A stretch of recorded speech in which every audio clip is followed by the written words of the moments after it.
Så er det sådan med gang i noget qualifying. Og Hvordan kører deres qualifying inde her, Bjørn, i forhold til løbet? de kører, de kører i 15 minutter, men jeg er faktisk lidt i tvivl om den er låst til 3 eller 4 omgange.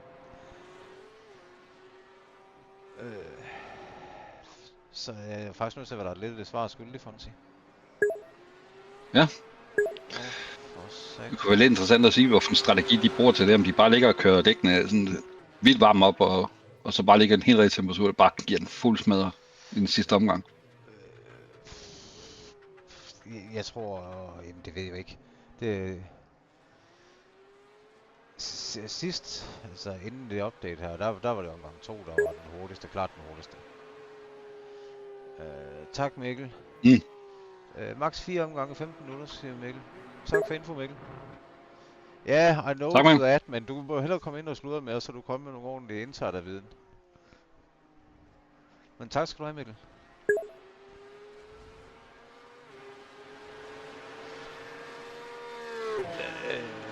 Så det er sgu sådan lidt fun til det, om det er anden eller tredje omgang. Jeg ved ikke med koppilerne, om de måske skal bruge en ekstra omgang. Så det er tredje og fjerde omgang måske. Det kommer an, nu har jeg ikke kørt iRacings nye setup, men jeg ved faktisk ikke, hvordan dækken tager imod varme.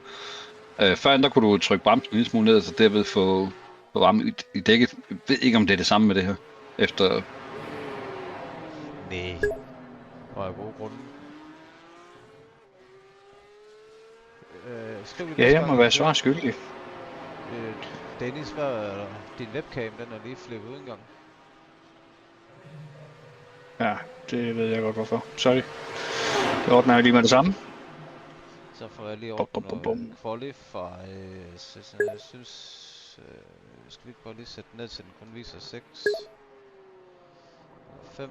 Men ikke se over. Men skal lige rette det til næste gang, så vi kan få dem til at vise. 1, 2, 3, 4, 5, 6.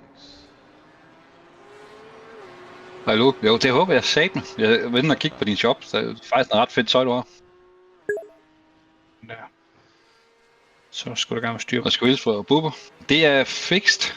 Så vidt jeg... Nej, det ved jeg faktisk ikke. Jo, Ved du, om det er fixed setup? Jamen, det er fixed. Jesper. Det er fixed.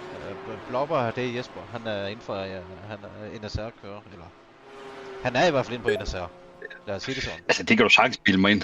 Altså, jeg er jo nok den eneste, der både har et alias, som også er mit rigtige navn. Det er sådan... jeg siger ikke, fanden I kalder jeg rundt omkring. Det kraftede mig ikke til at sige. Det er det bare ikke. Nå, Dennis. Webcam skal gerne være der nu, Bjørn. Men du er også på igen. Bare roligt. Ja. Kæft, du ser godt ud, Dennis. Du skulle bare lige have pusset den, at du er faktisk smuk. Jeg vil ønske, at jeg kunne sige det samme som jer. Samme om jer. Nå, men vi ser jo fantastisk ud. Det er jo derfor, vi nøjes jo ikke bare med at se godt ud. Hvad man siger, det handler ikke om at være god, men det handler om at se godt ud. De har slet ikke fået banket nogle tider af endnu. Nej, men det ikke kommer nu. Det er samt stille og roligt, eller lige? Asger Lauritsen, han er tæt på målstregen sammen med Sander Broberg.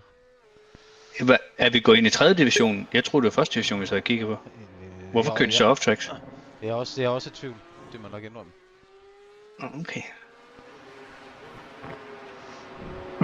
Nej, David. Ej, jo. Åh, kæft. Eller John.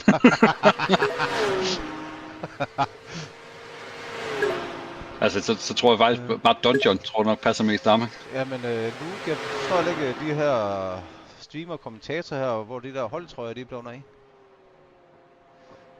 Eller er det bare altså, posten, der er langsom? Med posten. Ja, jeg tror, det er posten. Vi skal sige, han har sendt med PostNord, så er vi klar næste sæson. Ja. Det er fandme. Just Blubber, du bliver lige nødt til at identificere dig selv her. Det navn, det kender jeg ikke lige. Det er Jesper. No. Jeg kender Jesper, han sagde meget gave. Det er Jesper Larsen. Ja, hej Jesper.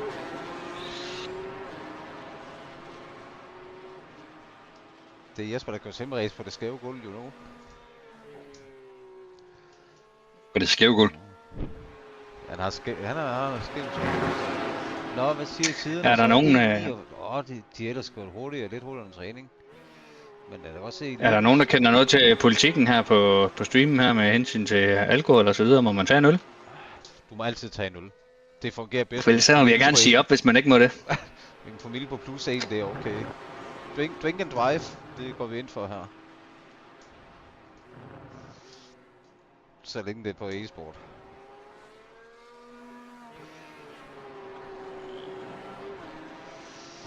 Nå, skal vi ikke se, om der er noget lidt mere spændende end at kigge på Mikkel. Man kan se, at der er 2 Arctic-kører på Peter 2. Det er jo fornuftigt nok. Det er spændende at se, hvad der så sker i løbet af... Jamen, fandt det rigtigt, Jesper? Det gør det. Det bliver mega spændende, men hvorfor skulle det ikke gå godt? Så tænker jeg, det gør. Så har vi lige Oscar, der bare giver den noget gas nu.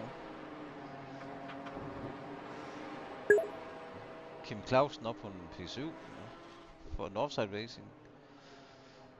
Og så er der lige Arctic kører på de 4 første pladser indtil videre.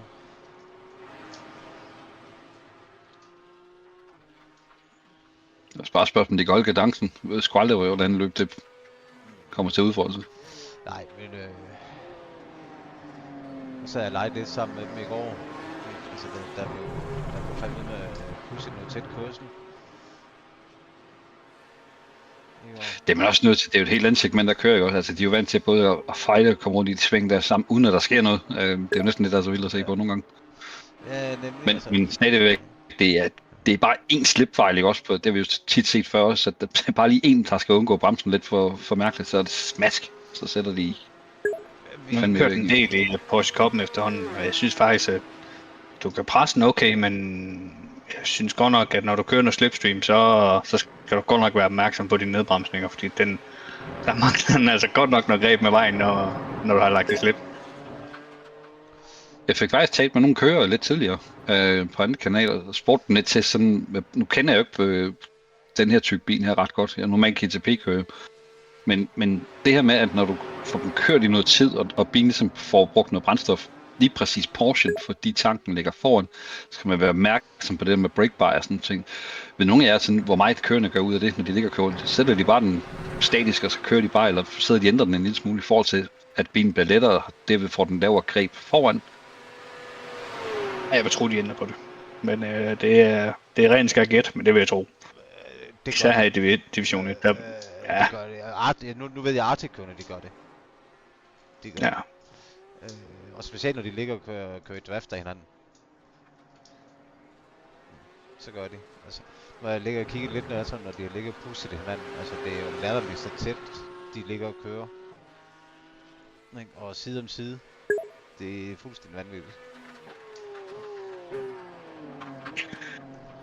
Jeg synes jo lidt, det er en undervurderet bil, Porsche. Altså, det er faktisk en rigtig, rigtig sjov bil at køre, og rigtig lærerig bil at køre, også i form af at skal lære at køre tæt og køre til kanten.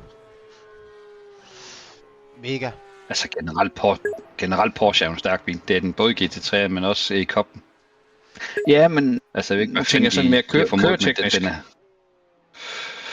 Jamen, jeg tror generelt, at Cup-bilen nemt, fordi du ikke har de hjælpemidler, der er, den også opfører sig, som den gør, fordi det er jo sådan en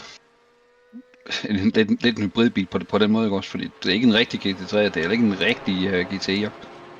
Nej. Så det er sådan en mellemvej, ikke også? Og det, jeg tror, der gør den spændende, det er netop, at den køreteknik, du er nødt til at have med. Altså, det snakker vi blandt andet bremsen, men især også på gassen, ikke også? Fordi du har altså ikke traction, der lige hjælper dig. Eller en ABS, der stopper dig i at fuck op, så du er virkelig nødt til at presse den. Jeg tror også, det vi ser i løbet af løbet, er sådan set, at når vi når til nedbremsningszoner, fordi der kan du, i hvert fald på GT3'erne, kan du trække den ret langt ud, fordi der har noget, der hjælper dig. Det mener jeg også godt, du kan på de her Cup-biler her, men det er en helt anden type bæst, ikke? Fordi du skal den lige til kanten. Altså, du kan sagtens bremse rigtig, rigtig hårdt i starten af nedbremsningen, men desto længere du kommer ned i fart, og desto mindre, vindtryk, der kommer hen over bilen, desto mindre bremseeffekt har du, og det er ekstremt meget mindre bremseeffekt, du har. Så begynder den virkelig at vil låse hjulen, så der skal du virkelig være på mærkerne omkring, hvornår du skal begynde at justere din bremse. Det er så også... Altså, tror du, vi ser nogle kører, der simpelthen kommer til at skyde over? Ja, det tror jeg.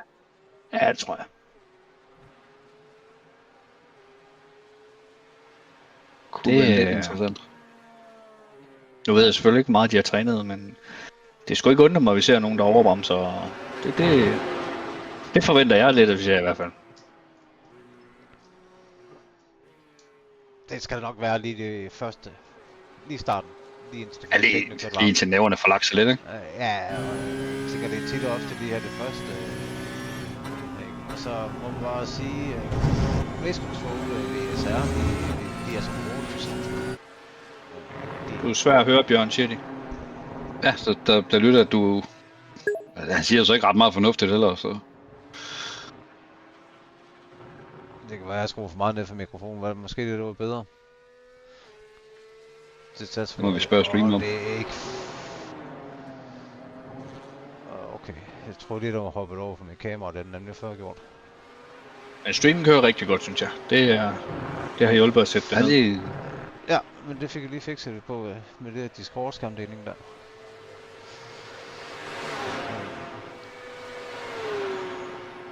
Okay, Malte og Jesper sætter hurtigst til tid. Så blev han sur om Malte. Det vil han sgu alligevel ikke finde sig i.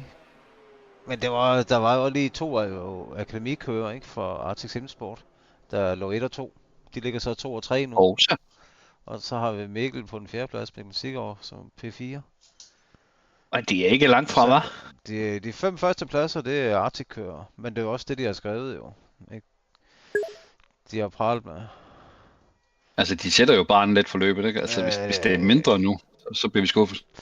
Det gør det jo. Var det ikke også, at den kære teamejer, han så fint har skrevet her, det kan vi lige se, tage en race-info frem. Arctic Sim Sport by Drøb er Danmarks mest ambitiøse og kompromisløse simracinghold. Vi samler nogle af de stærkeste unge profiler fra både simracing og rigtig motorsport, og så går vi altid efter at vinde. Det er en filosofi, der vil noget. Ja, det må man sige. Det er ikke den der tabermentalitet med, om det gælder om at være med. Ej, stop. Ja, og jeg tror faktisk, at jeg har et lille tillæg egentlig bare valgt at lade være med at tage med. Det skulle jeg nok have gjort, bare lige for at signere Luke lidt. Jeg kan tilføje, at han også er ude med at have skrevet, hos os handler det ikke om at køre stærkt. Det handler om at løfte den, presse grænserne og få det maksimalt ud af hver eneste station. Uanset om det er en sprint på spag eller i 24 timers kamp i regn på Nürburgring. Vi er et hold med fart, humor og fælles mål at dominere iRacing, at sætte Danmark på det virtuelle verdenskort. Sådan. Jamen, det må vi så se, om de kan. Man kan jo vende om at sige, de går all in. Luke må specielt ikke gå all in som teamejer. Han vil det, han brænder for det. Og det er jo fedt. Det er kæmpe fedt. Altså, du kender ikke Luke super godt. Jeg eneste, jeg har lavet med ham, det er noget livery back. Men jeg mener ikke, han er helt dum til at køre selv heller. Det er ikke for sjov, han har ligget for 7.500 iRacing, tænker jeg. Nej. Fucking amateur.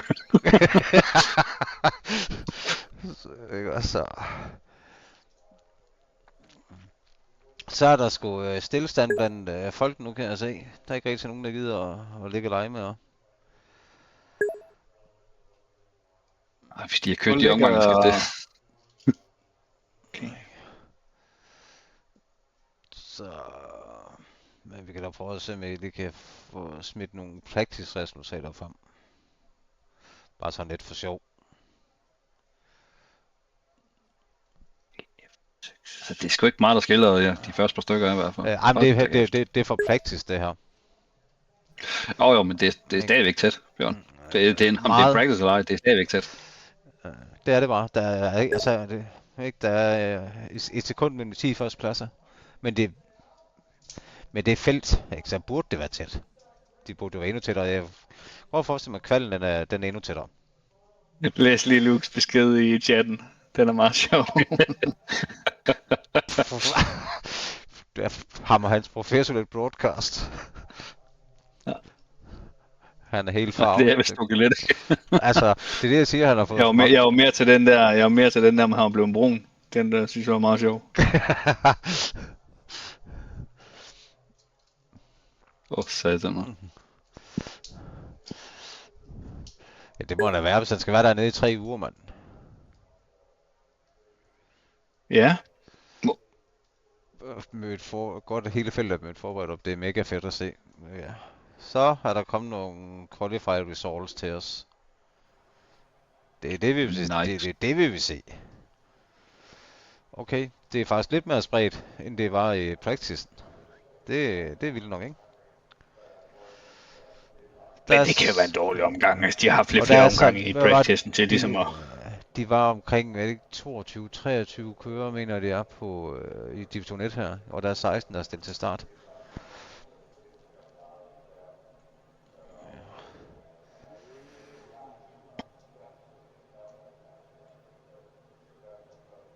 Det er alligevel nogle stykker, der ikke er mødt op, så synes jeg. Men der bliver nok tæt kamp her på den første omgang, eller to. Og lige få fundet sig sin placering og se, hvor man skal lægge sig i feltet, og hvem Ja. man skal følge efter. Det tænker jeg. Det tænker jeg. Så handler det jo nok om, at de ligger og venter på noget kørefejl, hvis der kommer nogen af dem. Ja. Det gør det også, men ved du egentlig, om de godt må blokke? Altså, hvor meget følger de reglerne i forhold til real life? Altså, er det virkelig stolt over, eller hvordan? Det er i hvert fald sådan lidt real life. Altså, jeg tænker vel godt, du må lave et vognbaneskift for at forsvare, så det er det. Altså, du må ikke længere slingre frem og tilbage, og så det sådan, altså. Og så må du ikke, i bremsezonerne tænker jeg ikke, at de må lave vognbaneskift. Det giver i hvert fald mest mening, at de ikke må gøre det. 100 kroner. Lukas skal skal få Sigurd for mange ekstra. Kan simpelthen lave en betting site også, kan jeg se på det hele. Ja. Og begynder der sgu at ske det. Jeg tror på, at Sigurd han laver en pirouette inden så længe.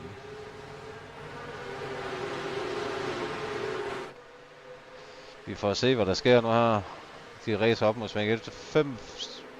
6 første biler, det ligner sådan set de Arctic-folk. De går fandme til den. Ja, der har vi allerede de første afkørsler.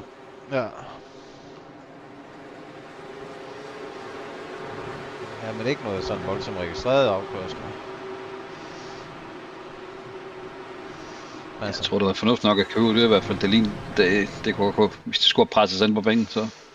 Og Sebastian Bach, han er simpelthen... han så er har vi kommet en i mere. Palmeland. Det var Linus, der lige røg en tur af banen der. Ja. Men igen, det er en svær bil at køre, og den Det er det den bare. viser ingen noget whatsoever. Det gør den bare ikke, nej. Ja, den giver 0 fox, gør den. Og lige se Sebastian Bach der, han er rigtig kommet i Palmeland på hans bil, og det... Han er fin.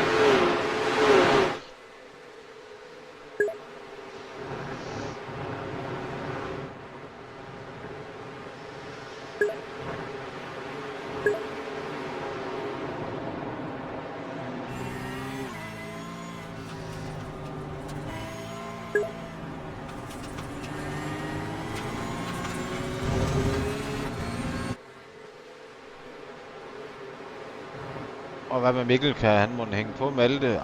Man kan godt se, at Malte trækker fra stille og roligt nu. Men han er godt presset af Sebastian. Og Mikkel Sigurd der. Ja, det bliver spændende at se, hvor han placerer sig her sidst på løbet. Det gør det.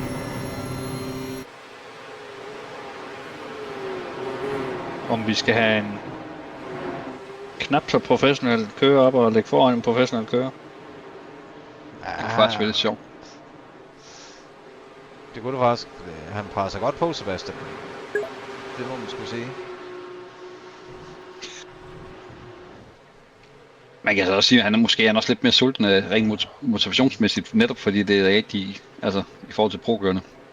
Ja. Og hvis han kan komme og bevise det, så det er fandme også, det er sgu stort, hvis han kan det. Jamen deres akademikører, de ligger stort set på samme niveau som deres prokører. Det er rimelig vildt nok. Så det er bare sponsorpengene, der gør forskellen. Det kan man bare se. Det ved jeg sgu ikke om, hvad fanden er. Jeg tror sgu lige så meget, det er til, man kan tænke på pro-kører. Altså Malte, han kører jo også raceløb i virkeligheden, så det er nok begrænset, hvor meget tid han har til at ligge og træne sejrvisning også. ikke? Og Victor der også kører derinde, Victor Nielsen. Det kan vi... Jeg ved egentlig ikke, hvorfor han ikke kører i dag. Det kunne godt være, han ikke... Jeg synes, han skulle have været med. Nej. Der er kun Sigård og Malte, kan jeg se, at frokørende skulle have været med i dag. De har, der er jo, i det løb her er der jo to droprunder. Så vil sige, der er jo egentlig 2 omgange, hvor de ikke får point for 2 løb. Kan man så trække de 2 dårligste fra? Ja. Det kan så. Okay. Så man kan egentlig reelt Og det er noget, der skal automatisk. Ja. Altså det var bare de 2 lavest, de 2 dårligste point i en race, der bare bliver fratrukket. Det fungerer jo sådan lidt ligesom inde på DGTS. Ja. Der er det bare kun 1. Hvordan ser det egentlig, hvordan ser det ud med Linus? Er han begyndt at prikke til noget, eller? Ja, så tænker jeg da... Yep. Ligger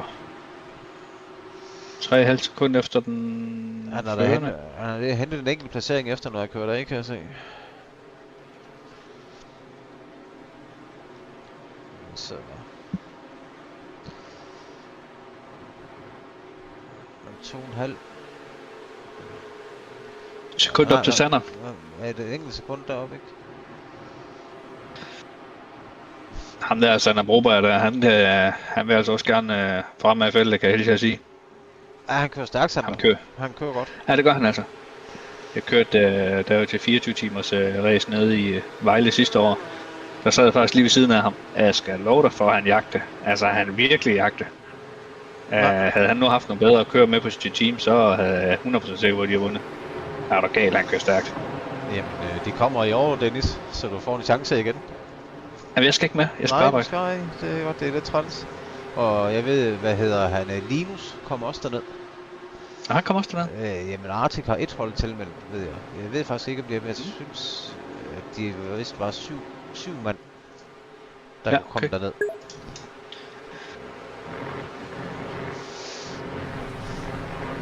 Holder han på, Sigurd? Det skal vi... Ja, han gør sgu så. Hvad satan? Er det ham, der holder på, eller er det bare fint Malte, han kører og venter lidt på ham?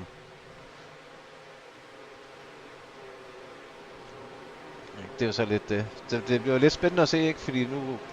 De vender jo feltet her, og jeg er faktisk ikke... Mikkel, det må du vide. Hvor mange topplaceringer vender feltet til Heat 2? Jeg kan godt forestille mig, at det måske er de 8 første, uden jeg ved det.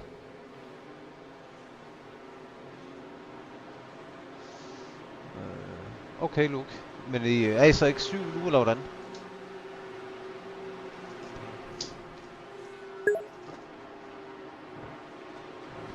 Ja, du må bare droppe den der Odense-tur. Der er jo ikke så langt på Odense til Vejle. Nej, jeg synes det heller ikke, altså...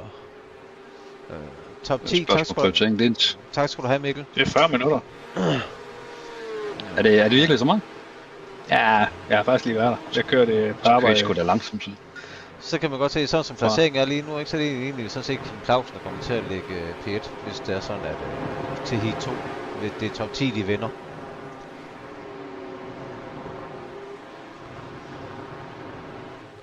Ja, så kan han også sige, at han er paid, jo, kan man sige. Det kan man jo. Så et eller andet sted, så kan det jo godt være en fordel at ikke at køre efter de der 8, 9, 10. Ja. Ja, hvis man i hvert fald er god til at forsvare sig, så kan du jo få nogle point i anden heat. Lige nøjagtigt. Ikke? Så det er lidt det der er lidt fedt ved det der heat race der. At det der med altså, at man vinder feltet.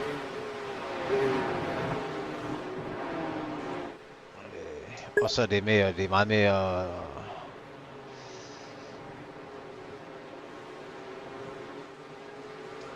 Ja, lige nu aktivt, Mikkel. Tak for info. Ikke? Og som Mikkel skriver, ikke, så er der lige mange point at køre om i Heat 1 og 2. Og så kan man vente om at sige, at det er mega streamvenligt, for nu her, mens de har det at varme op her, så kan vi andre komme ud og pisse og hente en øl og som streamer, ikke? kommentator og noget. Præcis. Men ikke bare så Men ikke nu, bare... nu er vi faktisk snart allerede halvvejs igennem første heat. Det er jo det jo. Og vi har ikke set de store kørefejl. For at sige, vi har faktisk ikke set Kim på nogen. pole til... Ja, Kim Clausen. Ja, som at det ligger lige nu i hvert fald, ikke? Ej, for helvede, gutter. Jeg har da glemt at lægge et link op til... For satan til live-timing på stream. Ej, Ja, det er for dårligt. Fuck, Det vil sige, du giver den næste øl. nu bliver jeg trukken i løn. Skal man ikke have løn for at kunne blive trukket? Nå jo, det er bare fordi jeg har fået jeres andel også. Nå, okay. Giver det mening?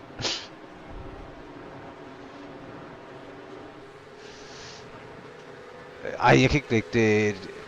Dennis Jejstrup, læg lige det der live-time link ind. Det er fordi, jeg skal til at logge ind af den pisse, det gider jeg ikke. Altså på Twitch, ikke? Ja. Ja, modtaget.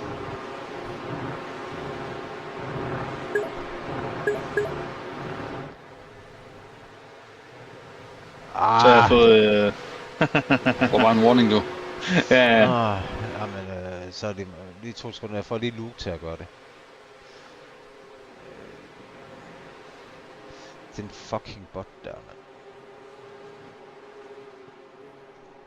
Ja, hvis vi snakker om, hvem der er botten lige nu, det må være ham, der har sat det op. Ja, Luke, læg lige det link derinde på Discorden, og så lige sæt den op i fastgjort. Eller ikke på Discord. Det er fedt at se... Ind på streamen. På Twitch. Det er fedt at se Mikkel Siggaard, han lige har lavet bedste omgang i hvert fald, med 1.49.810. Ja, det er... Siggaard, siger du? Ja, den er 2000 del hurtigere, ikke? End Malte.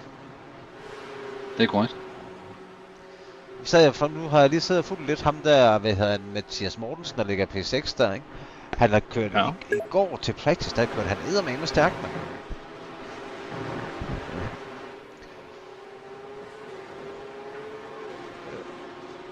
Nu kan du lige lægge den op til fastgjort også. Så den kommer til at ligge i toppen af streamen hele tiden.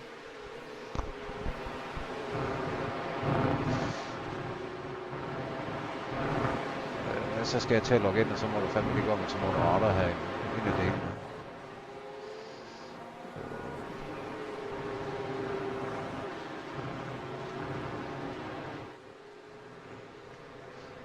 Tak for follow, Mikkel. Altså, det er jo ikke de store udsving, de har. Sådan nogle professionelle kører her, må man bare sige. Det er ikke det vilde, der vi bliver beriget med, udover noget rigtig godt race. Ja, de er sgu snorlige. Der er ikke så meget drama. Det er egentlig også rart nok at se, fordi vi har jo set nogle løb, hvor der er lidt for meget drama. Og det kan også gøre det nemmest at spære løbet en lille smule, ikke? Ja, jo, alt det her kaos her, det kan faktisk splitte løbet. Ja, men jeg er godt klar over det, Luke.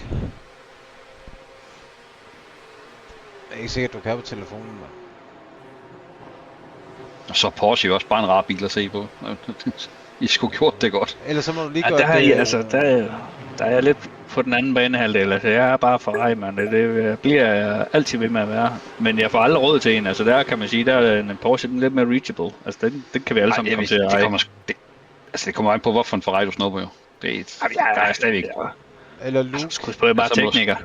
Luke, så må du smide håndklædet i ringen, og så købe sådan en kitbil. Kan du ikke lige gøre Jejstrup til moderator, så kan han gøre det? Altså, det var løsningen. Så kører du sådan en Honda Civic, og så kører du kit til den. Det er bare lidt fæsen, er det ikke det? Altså, så vil jeg hellere gå på kompromis i Porsche'en, og så sige, at det er det, jeg har råd til, og så være ærlig omkring det. Og sige, det er det her, jeg kan. Jeg har lige gjort min biløkonomi op med det brændstofforbrug, jeg ligger og kører med, og så vedligeholdt den på den igennem de sidste 2 år. Og det bliver man ikke glad af, fordi så sætter vi ligesom at regne ud, hvad kan du få for det der? Jeg kunne købe en Lamborghini for 15. Afbetalt hver måned stadigvæk over til benzin, eller jeg kunne købe en AMG GTR fra 17. Ja, der er bare den der fakta i det, at der har stadig servicen, der skal holde, så de koster så en 30-40.000 for sådan en service på sådan en bil. Jo, men det jeg har lagt med i, men det havde jeg faktisk haft råd til. Ja, okay. Nej, så der har vi en afkørsel. Var det Broberg og bagkørsel? Ja, det var sgu Linus og Broberg, der var lige oppe og kysse hinanden lidt. Ja. Gentleman altså giver pladsen tilbage, og det er så fint. Men det er da også ret at se teammate rent faktisk også har lidt kamp indbyrdes, fordi det er nok det mest pulsoprivende, vi har set indtil videre.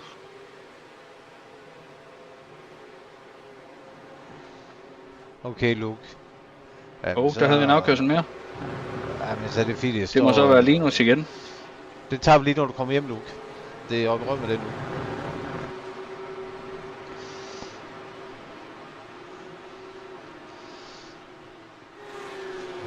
Bjørn, kan du ikke lægge det på opdatere streamens navn, du ved, og så lægge det der? Nej, så skal jeg til at lukke ned. Jeg har ikke admin-rettigheder at lave, det har jeg, men det er fordi... Jamen, ved du hvad, jeg prøver lige noget smart her, så må folk lige... Jamen, det er fordi, jeg er ikke logget det over mig.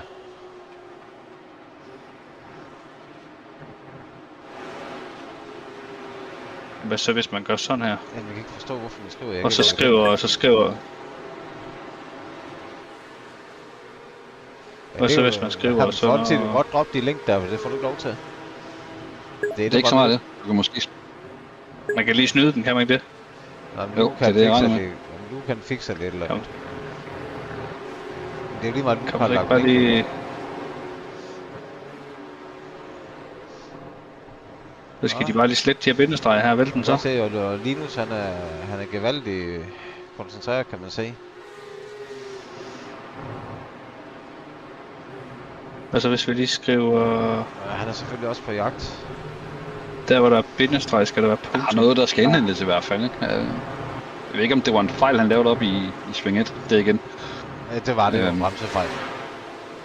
Ja, men det er jo også det, vi har snakket om. Altså, det er med at kunne køre den bremse der fuldstændig til perfektion. Lige nu. Og der er ikke nogen hjælpemidler. Overhovedet ikke. Blev jeg moderator? Tak for det, Luke. Ja, du er så. Så går du lige op på det link, der Luke han har smidt, eller så kopierer du bare det selv link i den. Jeg er i gang. Kæft, man, nu er Discord nedlagt, nu er Dennis den er blevet blot. Sådan der. Så skal jeg bare lige pinde den, sådan der, så er den pindet også. Ja, og så skal du bare sætte den til at være sådan, at frigør efter hvad?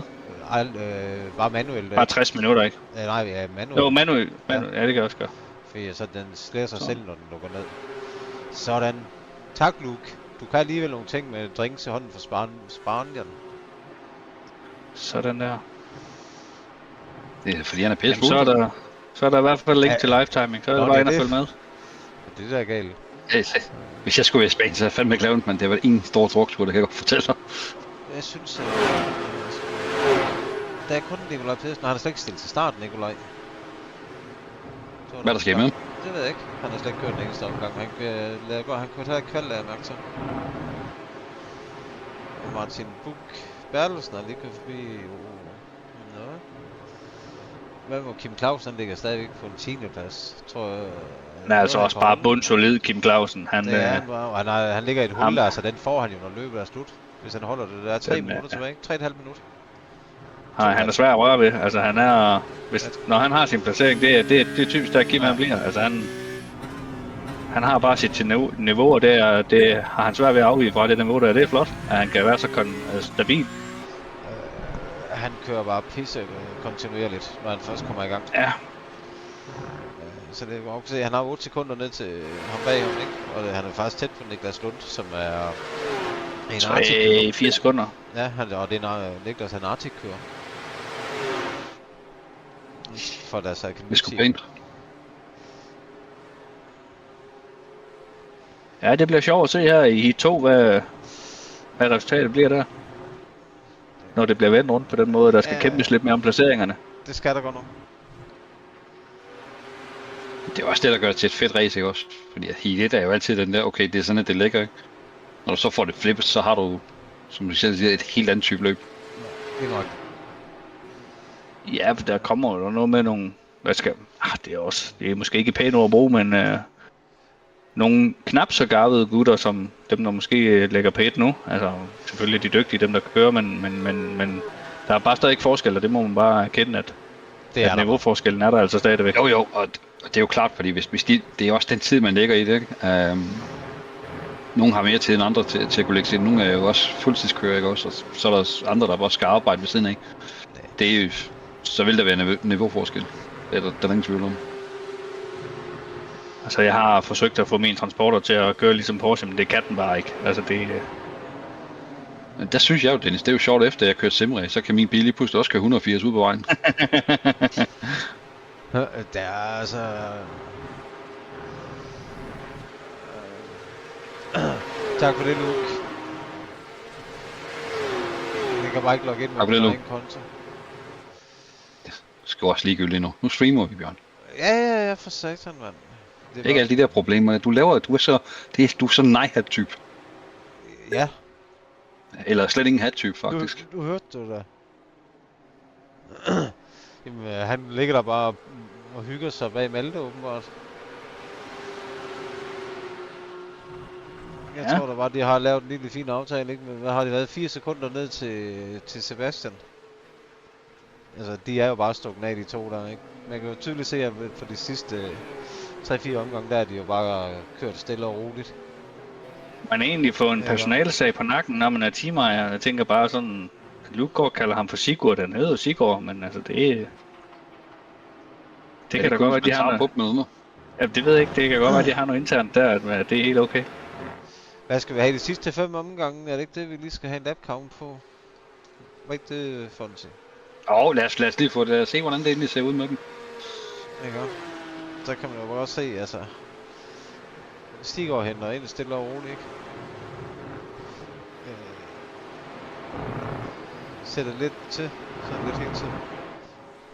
På et lapsted, så ved jeg ikke, hvordan det ser ud med 6'erne. Den ender jo nok der, det må man jo nok bare kende og sige. Men det bliver så sjovt at se. Det må så må han jo så blive start foran Ebdrup i næste heat, tænker jeg. Der har Ebdrup nok lidt at kæmpe for, men den kan hurtigt blive afgjort, hvis han får en god start. Men han ryger jo ned på... Ja, P15, ikke? Eller 16. Nej, han ryger ned på P10. Det er kun de første 10, der bytter pladser. Javel, ja. Ikke? Så P1 i Heat 2 starter P10 i Heat 2. Og så Sigurd, han starter så P9, må han gør, ikke? Lige nok det. Altså, de bytter bare det hele feltet, ikke? Så Kim Clausen bliver 1'er, og så Lund 2'er, Oscar 3'er, ikke? Og men derfor bliver det stadigvæk sindssygt interessant at se, hvordan de kommer igennem trafikken, fordi det kan jo have sindssygt indvirkning på, hvordan de lægger sig. Fordi selvom at Mikkel han kommer til at lægge foran. Ja, vi er altså i mål her. Ja. Det skulle godt køre det helt. Og det er Ebberen og Sigurd på en første og anden plads, som forventeligt. Og Kim stadig på en 10. plads, det betyder, at han skal starte på en første nu. Det bliver sjovt at se. Må det en server op blive færdig, så vi kan få nogle resultater. Så mangler vi... Der er lige nogle få kører. Mangler de Asger Lauritsen, de skal komme over. Og det gør han længe. Rosinen i pølsanden, må man sige. Ja, der er nok været en fejl. Eller det tænker jeg nok. Aske, det har han faktisk ikke engang. Han har været i pit på et tidspunkt, kan jeg se. Og der kan nok holde lidt i lang tid. 9 sekunder væk lige, hvor fanden han har været derinde. Fuel? Siger bare, altså... Det er jo, han der race fuel. Kører sgu da med fuld tank. Jeg kan ikke lige se, men det får vi jo nok helt aldrig at vide, hvorfor han lige har været derinde og hygge sig. Skal noget nitro på bilen, så den kører lidt stærkere. Ja, nemlig. Nå, men nu har vi da så endelig nogle resultater fra første heat af. Ja. Sådan der. Så er der 5 minutter varme op, så kan de lige så kigge på resultater. Så er jeg lige tilbage om 2 minutter her. Jeg skal lige op og hente noget solvand og noget. Jeg er ved at gå til. Han er alligevel næsten et sekund bagefter Sigurd. Ja. Det er jo meget. Ja, til slut, men det både over, ikke også, fordi hvis det er sidste omgang, ikke også, og du ligger sådan set, det kan du se tydeligt på tiden, lun i svingen, hvorfor så presse den? Og bare kørt der lovligt hjem, jo. Ja. Men jeg spørger mig, hvordan vi til Tina. Jeg synes, jeg fik besøg, det gjorde ikke det. Det gjorde jeg også af mig. Nå, jeg synes nok... Vi har lige snakket om det, faktisk. Nå, interessant. Ja. Ja, det var da noget af en kamp, I havde der. Alligevel, du holdt dig godt på. Ja, men jeg forsøgte også, men han er jo hurtigt Malte jo, så jeg kunne ikke rigtig finde vejen indenom. Så skal du bare være hurtigere, så har du fundet vejen. Jamen nu er jeg varmet godt op til næste heat, så... Ja, okay. Du fandt noget balance i bilen. Ja, det synes jeg. Jeg tror, det var jo et 20 minutters løb, så for mig der handlede det mest bare om at passe på dækkene, og så da vi har kørt halvdelen af tiden, så følte jeg godt, at jeg kunne skyde det sidste af. Ja, men du lå også at hente lidt på ham der på det sidste. Jamen det tror jeg også er nøglen på den her bane, det er at spare dækkene, og så bruge det til sidst. Hvor meget dæk har du tilbage der nu her, hvor du var... Altså, var de meget slidte? Nej, det var de ikke. Jeg fik ikke lige tjekket det, men sådan, den måde jeg bremsede på at dreje ind, den kørte bare meget, meget stabil. Okay. Så jeg tror lidt, jeg vil prøve samme strategi til næste race. Ja, det bliver spændende at se, hvordan det kommer til at gå. Vi glæder os i hvert fald. Jamen, jeg vil smutte igen så. Det er i orden. God race, Mikkel. Tak. Jeg stikker også lige ud og henter en sodavand i køleskabet, Francis, så du må lige... Så klarer jeg bare lige med længe. Du må lige være offeret her. Og smide mig under bussen. Ja.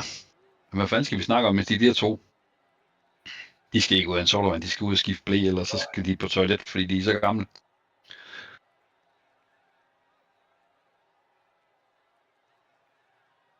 Men super fedt. Hvad med jer derude på streamen?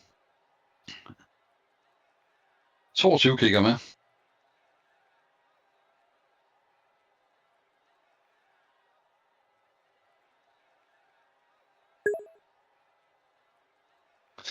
Sodavand.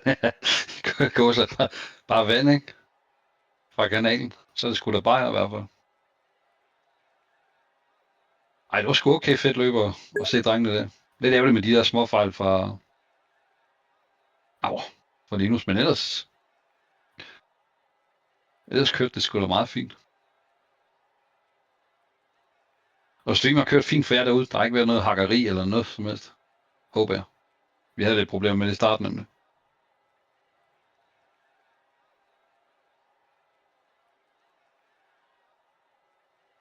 Hvad fanden fik jeg trykket på det?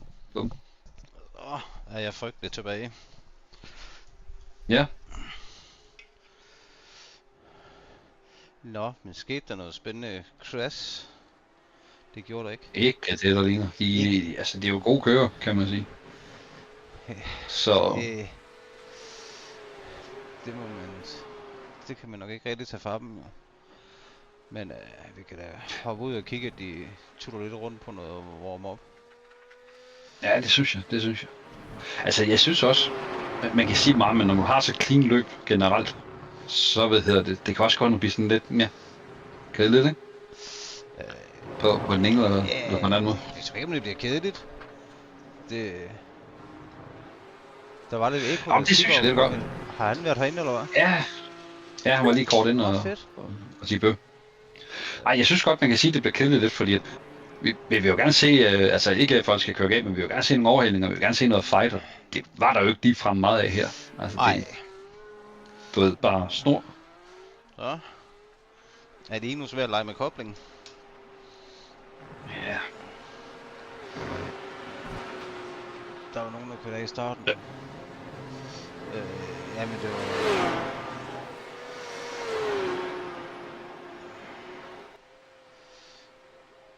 Ja, men det kan jeg bare ikke få lov til at spole tilbage og kigge.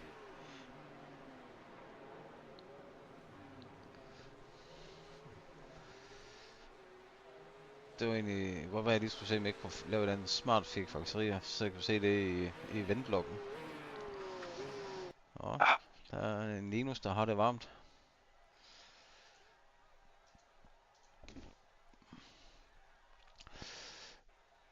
Og så har vi jo...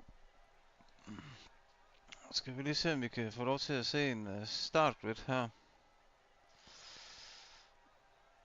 Kim Clausen, Niklas Lund. Men der er ikke nogen... Så har vi Kim Clausen, P1. Niklas Lund, Oskar Christensen, og Mads Lauritsen, Mathias Mortensen, Sander Broberg, Linus Donovan, Sebastian Bak, Mikkel Sigård, Malte Ebdrup.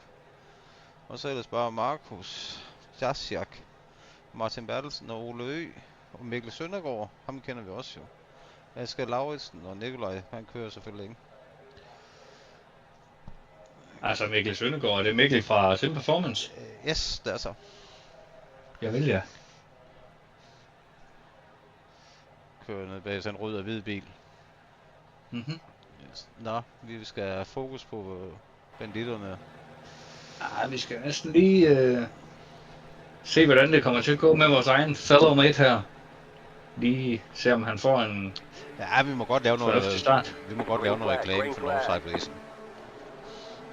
Har vi fået lov til det? Han får ikke verdens bedste Nej, start det gør der. han sikkert nok ikke. Hold da op. Det var en test omgang. Den der, det bliver tæt i swing 1.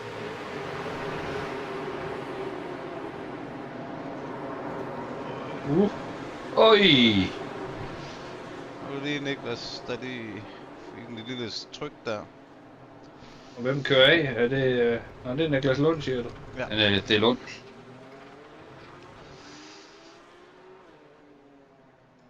Det bliver sgu svært indhent. Det gør den. Han fik godt nok lige et lille tryk. Vi kan da lige prøve at hoppe til hver gang her lidt senere. Det kunne være interessant at se, hvad der præcis skete i hvert fald. Så skal han jo se en lille smule på det. Og Mikkel Søndergaard røg også lige en tur nu, kan jeg se.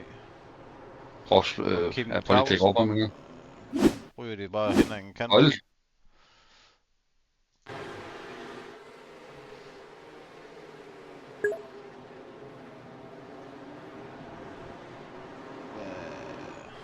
Meget dårlig kameravinkel, vi har her. Meget dårligt. Ja. Og Kim ryger også af, bliver kørt af vejen. Det gjorde han. Lige hoppe en tur ned til Kim og se, hvad det sker med ham engang. Ja. Kommer han i en sandwich der? Det er klemt. Ja. Ja. Den er ærgerlig. Den er ærgerlig. Der er ikke så meget at gøre ved det der. Altså, Det er der sgu. Ja, jeg kan se ikke lige, hvem der er ude på siden her, hvem det har været, ham der har været i græsset, men altså, det er jo helt klart en kørefejl for ham i græsset, som skal afvige noget mere, i stedet for at prøve at få den på vejen.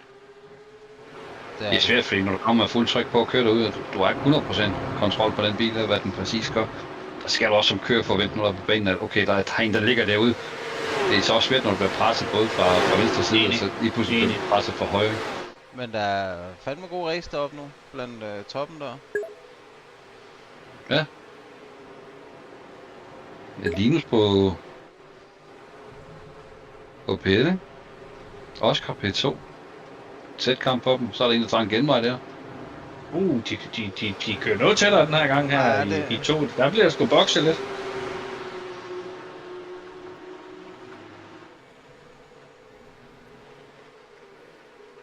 Jeg må sige, Broberg og Sebastian, de...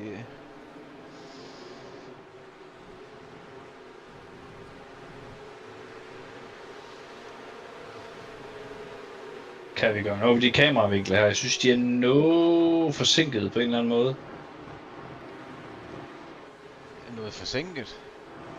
Ja, jeg synes det... Ja, det kan godt være, det var den måde, de bliver vist på. Jeg tror ikke, de er forsinket. Det er den måde, den bliver vist på. Den kører bare på... Lige nu kører den bare på Most Excited. Okay. Så den Hvorfor er den så ikke fokuseret på mit webcam? Det forstår jeg ikke. Fordi jeg sagde Most Excited. Ved du, hvad det betyder? Nå. Ja, men jeg er da også excited. Ja, right. Skål. Det ved du ikke noget om jeg er. Så prøv lige at rejse dig op, Dennis, så får vi det ikke. Ja, præcis. Står lige kamera lige pludselig og vinkler op i luften. Nå, for fanden. Ja, det vi lander. Når bordet står ved mig. Ja. Men jeg tror, det er ikke sådan, vi alle sammen kører iRacing. Det sætter den lige på, og så... Men nu har vi jo lige pludselig... Så nu har vi Malte bagved os. Vi har to akademikører, og så Peter 2. Og så pro-kører som 3 og 4. Ja. Det er jo det, der er lidt nu er det lidt fedt, faktisk. Altså, så er spørgsmålet om lige nu så også kan holde gadang. Ja, må se Mikkel her, han presser godt på nu. Ja, men der er også noget, der skal... Han kan jo heller ikke leve med sit ego, altså han kan jo ikke blive slået af dem, jo. Det ved vi godt. Det ved vi alle, altså. På lige hvor den hoveren der. Prøv at se et dyk. Hold da. Ej, mand. Ej, det var flot, det der. Det var flot. Kend din Han Porsche. gør også det helt Ja. rigtigt. Han går ind og Det lukker kunne ham af, være- ikke også? Der er en lille pude, ikke også? Men Som, Og det så kan du være, bare som sige- han fortæller, at han har fået styr på dækkene der. Han skal og lige mærke bilen efter. og så stakkels Oscar, nu ligger han bare i sådan en sandwich der mellem Malte og Mikkel, ikke? Fordi Malte lige røven af ham også. Så ved han bare, at han bliver jagtet. Altså, han bliver jo bare smadret nu fuldstændig. altså, det er flot af ham, altså. Ja, det var Kæmpe flot. Men altså, ved du, så kommer han også der, Malte. Fløjt mere der. Ja, han giver Han ham bliver nok også bare givet. pladsen. Ja, Ja, den bliver Og det også ser lidt du. åbnet op, synes jeg. Det gør du. Men, De er nok klar over, at der er fri, jamen, de der drenge der, de vil gerne lægge forrest i blokken. Det må Der have er- givet et Porsche på blokken. der er bare 100% jagt på Linus nu, af de der 2 co-kører der. Altså, det er sjovt med Linus, det er jo, at han skal sikkert holde ud godt. Det er det så godt forestille mig. Jeg gad godt at se, om Malte han er oppe og henter Linus, men jeg tænker, at han får nok lidt hjælp af Mikkel nu her. Lige snart Mikkel kommer i røven af Linus, ikke, så er han nødt til at ligge og forsvare sig lidt, og så har Malte bare frit lejde til at hive sig op. Der er 400 dels forskel på dem. Det er også det, men altså... Så på et eller andet tidspunkt, så er han jo tvunget til at køre defensivt, Linus. Ikke? Fordi at, kommer Mikkel forbi ham, så holder han bare Linus tilbage, så Malte kan komme op til ham. Og så er det sket. Så det er jo teamwork, der vil noget. Men det er jo god læring, kan man så også sige, ikke også? Fordi det Det er det er bare. mere suge til sig, når du ligger bagved i forhold til linjer, bremsepunkter osv. Men det er Spørgsmål, hvor længe han kan ligge der bagved, fordi altså, han får varmt dæk af det også, det bliver jo noget lort til sidst, ikke? jo, men lige nu, jeg tror bare, han ligger... Nu ligger han venter bare på, hvor Malte kommer op. Mikkel, jeg tror ikke, han presser Linus som sådan. Enten det, når han får øjnet en chance, så tager han den. Ikke? Og så kan han holde Linus tilbage, så Malte sådan for alvor kan komme op. Jo, men i stedet, hvis han henter ham 400 del til kun, så skal han reelt set kun bruge 2 omgange, så er han sådan set derhen, hvor han kan lave et seriøst angreb. Det er rigtigt. Vi prøver at se det sidste omgang. De sidste 3 omgange, ikke? Ja.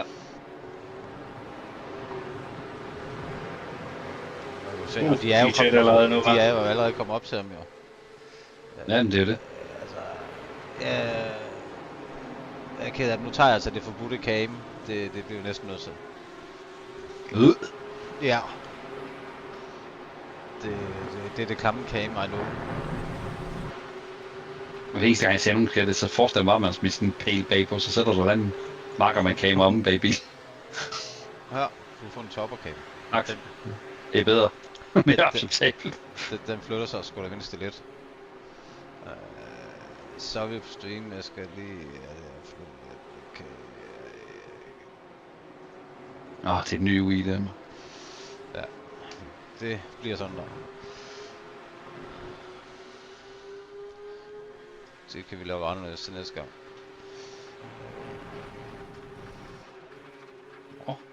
Der bliver kørt til grænsen her, hva'? Godt og varmt. Ja, Men nu har han ham nok også. Ikke? Og Han det er jo kæmper altså for sin plads der, Linus. Det gør han altså. Helt unødigt, ikke? Og man kan han forsvandt sgu godt. Og jeg sad lige og snakkede lidt med Linus i går. Han er startet med at køre iRacing for cirka et år siden. Ellers han har jo kørt Formel 1. Han har kørt internationalt på topplan i Formel 1. Og så havde de pause i Formel 1.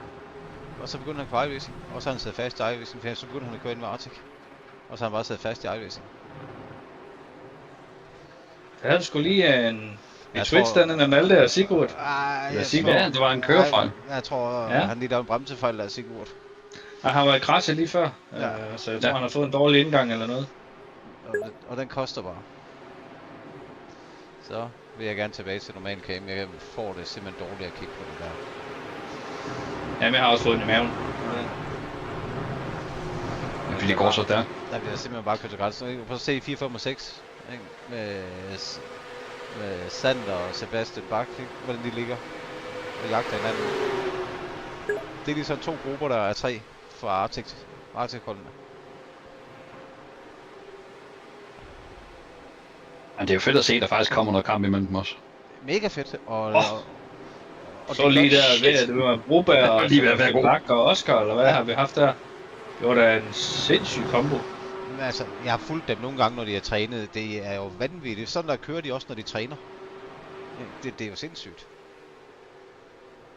Men det er de også nødt til, fordi løbet blev jo som sådan ikke vundet på de optimale linjer. De blev sådan set vundet ud for optimale linjer. Det er der overhældningerne sker. Det er også der, at du skal... Ligesom det dyk, vi så før, det er jo ikke en linje, du normalt kan tage for at få den mest optimale. Det handler om at tørre en tage en duel. Det gør det. Og bare har forstand på, at det ikke er kørt tæt. Jeg hørte nogen sige på et tidspunkt, at hvis man skal lære at køre til, så skal du ligge og køre det der NASCAR i iRacing. Så der laver de fandme ikke andet. Nej, men der lærer du ikke rigtig at bremse. Jeg tror ikke, det kan sammenlignes med det her. Nej, Du kan nok ligge og køre tæt, men... Dennis, du skal lige have rettet det cam.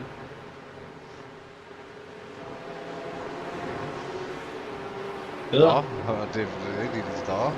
Det er fordi, det bliver sådan en sofastol. Ja. Det er meget bedre. Så det... Og hvad skriver vi tilbage? 20 minutter, en tredjedel af løbet. Lap 6.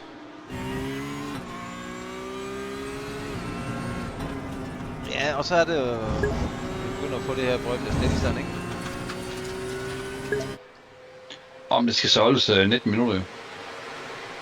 Hvad mener du med lyden, Nikolaj? At den er underlig? Hvordan underlig? Er den lav, eller hvad? Det hjælper så ikke noget bare at sidde og skrive den underlig. Kan jo også blive underlig. Ja, selvfølgelig. Men det er vildt nok, altså nu har vi siddet og streamet det hvad? I hvor lang tid? 40 minutter eller så. 50. Sin hele, ikke? Ja. Så en time. Og han er den første, der kommenterer på, hvor de har en underlig lyd. Jeg tror, han har øreprøver, og det er det, der er galt. Jeg tror, han skal have skulle øre ham, Nikolaj, der. Kan vi se P1-kamp? Det kan du med, tro du kan.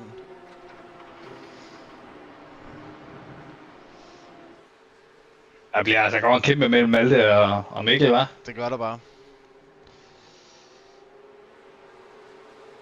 Og han holder den altså godt, Linus. Ja, det gør han sgu. Og det, vi skal Han har også nødt til at gøre, hvad han kan for at komme væk fra de gutter der, fordi de er sultne. Kommer vi til at se ham som pro-kører måske ikke for Arctic? Det tænker jeg. Det tror jeg. Et år, der togs udvikling på, ja, det er bestemt. Jeg tror ikke, det går et år. Jeg tænker i løbet af...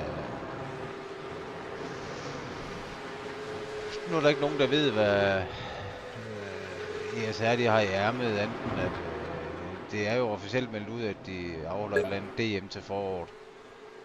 Men hvad bliver det i? Hvad bilklasse bliver det i?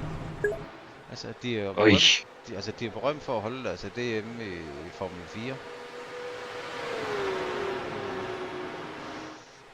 Han sidder faktisk dejligt afslappet. Vi kan lige lave et ordentligt stort portræt af ham, så lige se, hvor meget han egentlig sveder. Det er ordentligt, det var vildt til at starte med. Kan vide, hvor mange Newton de kører med i iRacing, altså hvad den er sat til. Nu så kører jeg selv med sådan en rimelig hæftig semicube base der. Altså jeg synes, at når jeg kører omkring de 10, så synes jeg godt nok, at mine arme de begynder at blive lidt slappe. Ja, hvis du tager, hvis vi tager de, altså ud fra hvad de rigtige biler gør, de kører jo mellem 8, men nej, passer kan vi sige, rigtige GT3 biler, den duer også til lige med den her. De kører i stedet mellem 6 og 13 Nm på max. Ja. Ja, fordi jeg har det er jo fordi, de har nej, men det er jo fordi, de har en elektronisk styring i det. Det er det, der gør, at de ikke bliver ramt. Altså, det er noget andet, hvis du går ned på, hypercar-niveau, fordi der har du det mere downforce, men det er det, der skubber rettet, fordi ellers så er der ret meget modstand i det som sådan jo. Nej. Og 27 Newton alligevel. Og kører I så også kører I fuld hug ind i, nu ved jeg ikke, om I kører semicube eller ikke, men kører I så fuld hammer ind i semicubes tuner også? Det kan du sgu da ikke. Ikke med 27 brækket i armene. Nej, det er voldsomt. Det synes jeg. Altså, jeg har en Victor, jeg har også taget mit på max, men jeg kører ikke mere end... Jeg tror, jeg har 13 Nm på. Det er jo med at finde balancen i forhold til din egen styrke også, jo. Fordi hvis du kan finde et eller andet sted, hvor du kan dreje, så du har den tilpas modstand for at ramme helt nøjagtigt. Hvis du nogensinde har prøvet at køre, og dit dart slipper, det har jeg jo oplevet et par gange, kan man sige. Hvor alt vores feedback bare forsvinder, det er jo ikke til at køre bilen. Nej, det er umuligt. Men jeg tænker bare, det virker voldsomt, det der, synes jeg, 27 Nm, hvis det er iRacing, og så... Ja, men det er jo, hvad basen den er peaken, og den er peak, ja, okay. Ja, altså 27, det er jo, hvad basen kan tåle, men hvad de kører med i endgame, det er en helt anden snak, fordi hvis du ser 27 Nm og drejer armen rundt på, det ved du selv, så mister du den arm. Ja. Jeg har faktisk prøvet at skrue min helt op på 70 i endgame. Det er jo umuligt at køre med. Altså, den er sindssygt stærk jo. Også, men jeg prøver til 100% på at køre ind i væggen, det skal du lade være med. Ja. Okay. Nå, hvordan går det her? Så siger vi, Linus, han lægger stadig pis. Det er altså, det er virkelig, det er skarpt kørt, det er det altså. Og han holder op med alligevel plus minus et halvt sekund bagved sig, så... Ja. Og det er som om, at jeg tror ikke, de lægger lurpasserne lidt. Både og, fordi jeg synes, altså, når alle de begynder at komme tæt på, så ligesom om de bliver for sultne, så laver de lige en kørefejl, så de rammer noget græs, og så er de bagud igen, og så når de... Det er sådan lidt back and forth, som det kører lige nu. Jeg tænker, men det er jo stærkt kørt af Linus, altså han kan jo have hovedkold, han kan, de to drenge, de slås bagved ham, og han ved, hvem det er også jo. Det er jo næsten det, der er endnu mere fantastisk. Det er jo, min tanke er jo bare her, jeg tænker, som Linus har inde og fortælle, at han sparede lidt på dækkene. Må ikke Malte og Mikkel, de sparer lidt dæk her til resten af løbet. Altså, vi er jo kun lige halvvejs igennem løbet nu. Så lige se, om de kan gøre noget senere hen i løbet. Det er også træls at fuldstændig overkoge deres dæk, og så er løbet bare slut, kan man sige. Ja, man skal også tænke på, at det er dårlig luft, som de kører bag Linus med. Det gør jo ikke, at deres dæk bliver kølet ned, så de bliver også varme og dårlige per automatik, når de kører bagved. Så det er ikke sikkert, at det er den bedste strategi at lægge det, så kan det være, de skal give. Altså, det er igen. Det var meget trygt der på de biler. Nu ved jeg ikke, hvor varm banen faktisk er lige pt. Bjørn. Har vi data på det? Det kan vi da se, om vi kan kigge lidt på der. Det kan vi da. Den er 25 grader cirka. Det kan jeg ikke se, hvor den er relativt. Den fjerner vi lige sådan der. Nice. Jo, 25 grader bane, ikke? Det er ikke fordi banen er varm. Men kører du banen biler ikke for kold luft på dækkene, så får du nogle pænt glat skøjter, ikke? Til sidst. Ja. Og hvis det skal være det tilfælde der, så er de jo kørt bagved om siden minut 8. Ja. Og hvis der er noget Porsche, jeg ikke er glad på, så er det altså glatte skøjter. Ja. Ja, det kører nok heller ikke. Han er nok heller ikke sådan super glad for glatte skøjter. Jo. Drift.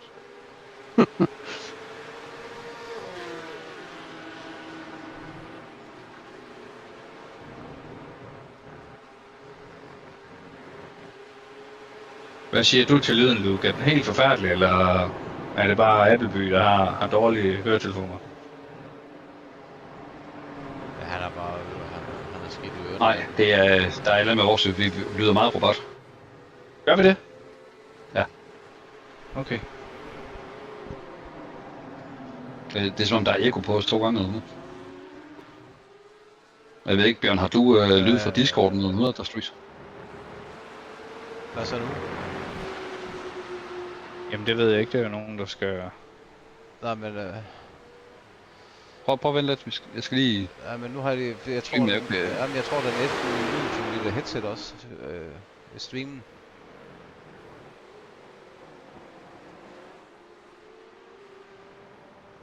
Der er melding om, at bilerne ikke er tanket nok op.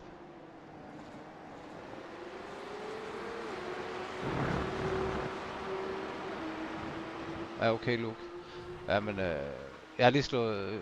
jeg tror, mit headset, det var koblet på mixeren også.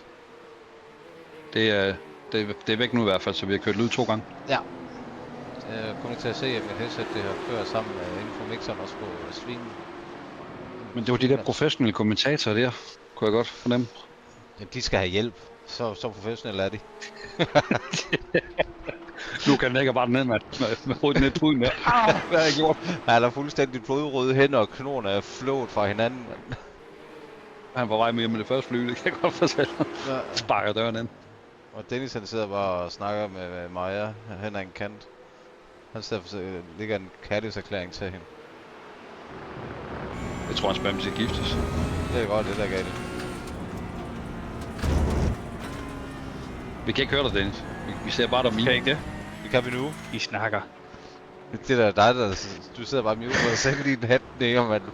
Var det Maja, der sidder nede under bordet og stikker der en guffe, Nej, eller hvad? hun er ude aflive en kat. Nå for helvede, mand. Det tager ikke til ret lang tid. Nej, hun kørte hjem til nogen vi kender, som spurgte, om vi vil komme og aflive dyret. Så. Nå. Det sidder du ikke og fortæller Er det jeres kat eller naboen? Jamen, teknisk set er det faktisk vores nabo, men de bor der ikke. De lejer huset ud. Okay, nu forbinder jeg til chat, men hvad sker der for det her? Velkommen til chatrummet. Så, skal vi have et dyk her? Nej, det gør vi ikke, nej. Okay, kan jeg vide, hvis det er sådan, at de skal fuel safe, om de ikke har fået fuel nok på? Det er lidt vildt. Hvis de ikke har det. Altså, jeg kan sgu godt forstå, at de ligger bag Linus. Det er jo bare et spørgsmål om tid, hvor han løber tør så. Og er nødt til at slippe den. Jamen, det kan bare se, at du lige Luke, der skrev det på stream. Der er melding om, at bilerne ikke er tanket nok op.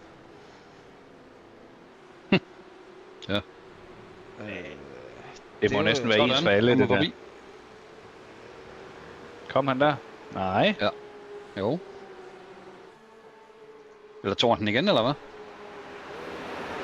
Se så nu. Ja, han tog han lige tilbage igen der. Ja, for han var sgu da lige i sving forbi ham. Nej, det er fed race, vi har i top 3 lige nu. Det er... Det er kæmpe fedt, altså. Og det er bare fejlfrit, selvom der bliver kæmpet. Altså, prøv at se tiderne, ikke også? Altså, de ligger og slås.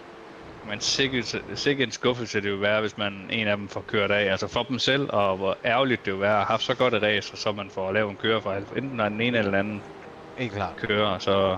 Men helt ærligt, jeg tror, altså en som Linus, han har så meget erfaring fra det internationale Formel 1. Altså, jeg tror sgu godt, han bare kan holde hovedet koldt. Altså, Ja.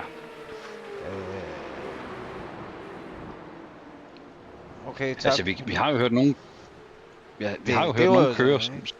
Det var jo spændende viden, ikke, som Luke kan lige skrive på chatten, at de mangler alle et par liter. Ja, så det er jo tydeligt, og altså Linus, han kommer i hvert fald til at miste sin placering, uanset hvad, for han har brugt meget mere brændstof, end hvad de to andre har. Det er helt klart.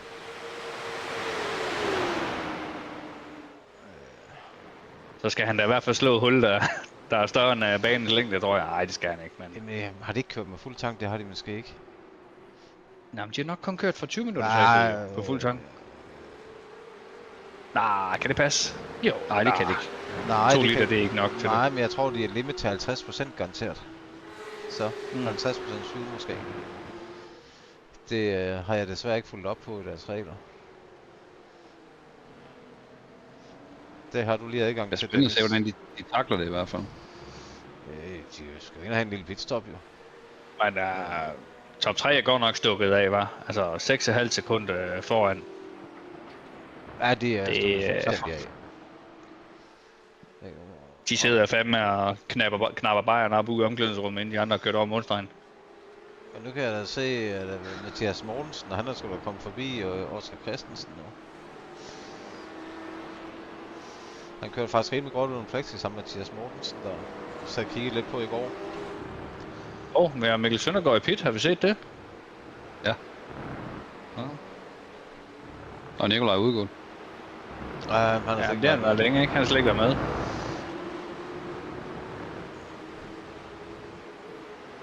Men Mikkel, han har fået, jeg ved ikke, om han har fået et ordentligt riv på et tidspunkt. Altså, det er alligevel fem omgange.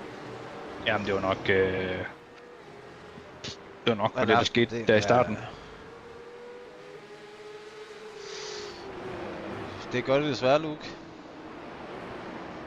Det er lidt en skam. Du vil lige komme op og se... Altså top 3 sidste omgangstider, 51-2, 51-3 og 51-4. Ja, men det indikerer jo også, at de kører fuel safe en lille smule nu. Ja, det vi har ikke... Hvor må Jeg det kan være først vide, antiklimaks for Linus, det her? Det kan du godt se, ikke? Altså 50-5, de ligger og kører 50 49 høj i snit, og 50 meget lav. Ja. Altså, så tiderne begynder at indikere nu, at de er nødt til at fuel safe.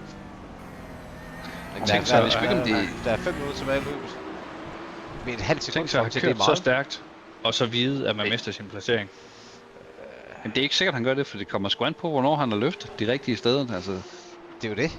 han er jo ligesom med de andre, der har han jo heller ikke vundet tiden. Altså hvis vi kigger på deres tider over de sidste par omgange, og derefterfølgende, så er de jo alle sammen trukket lige langt tilbage.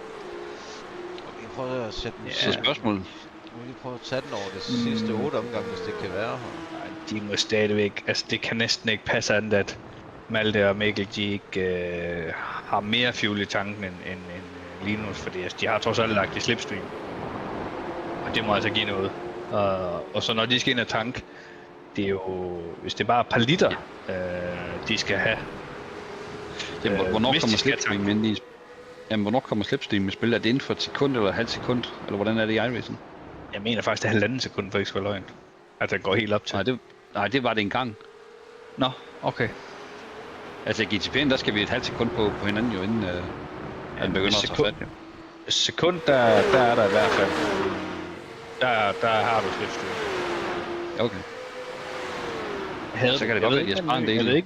Jeg ved ikke med den nye opdatering. Altså, jeg har ikke engang kørt den endnu. Jeg har først lige installeret iRacing i dag, så jeg skal ikke kunne sige det.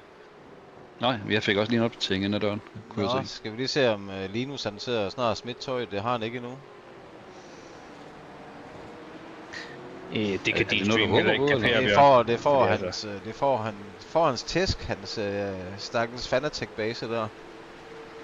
Altså, jeg tror på, hvis... Og så kører han faktisk med... V3-pedaler. Low-cell V3-pedaler af Fanatec. Så det er ikke engang fordi Linus han kører på noget fuldstændig high-end halløj. Jamen hvad fanden var det, at de der brokører, der lige pludselig tog sådan en G29, og han lavede også bare nogle jerndøde tid. Det var Patrick Thomsen. Ja, det er rigtigt. Altså det beviser jo bare, at der er ingen skid med det fucking ret, der gør. Overhovedet ikke. Men han sad jo på det der kontorstol, hvor han sad og rusede tilbage, hver gang han skulle bremse alt muligt, og så hævde han i rette for at komme op på plads igen.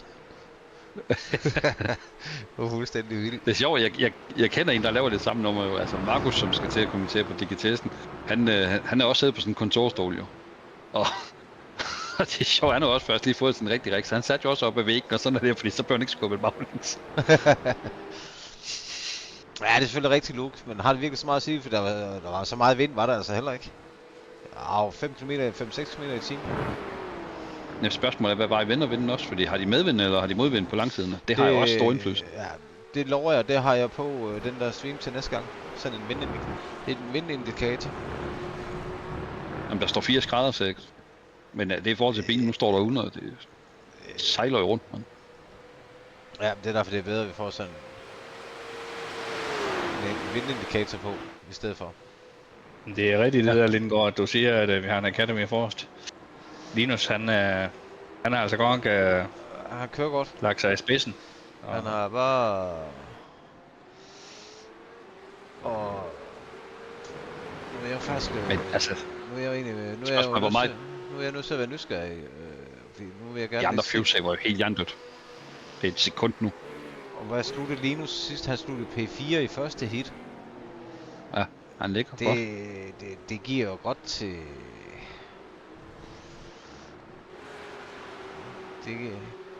Så ligger han jo samlet på et, når de er færdige her. Det kan han så ikke. Fordi Malte og Sigurd...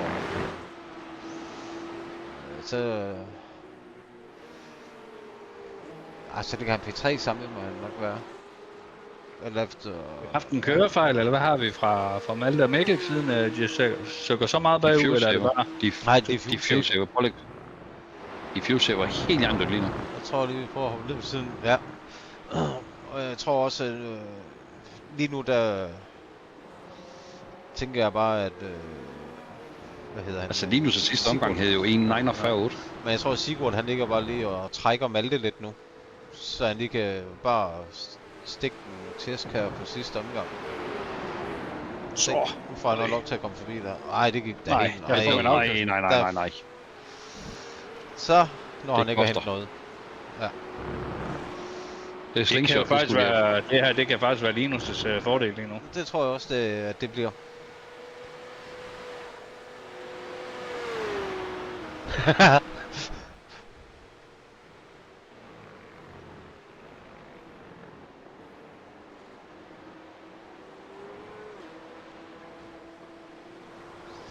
Ja, selvfølgelig bliver der snart opgraderet. Det ligger der i kortene, at Linus han skal være pro-kører.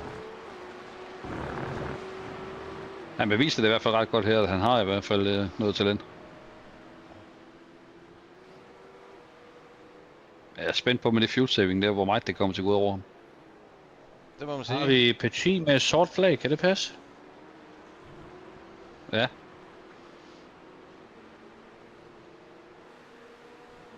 Der er nogen, der har valgt at gå i pit. De har ikke fuel saved. Okay, nu får det overlæge her, der er godt nok lidt flip.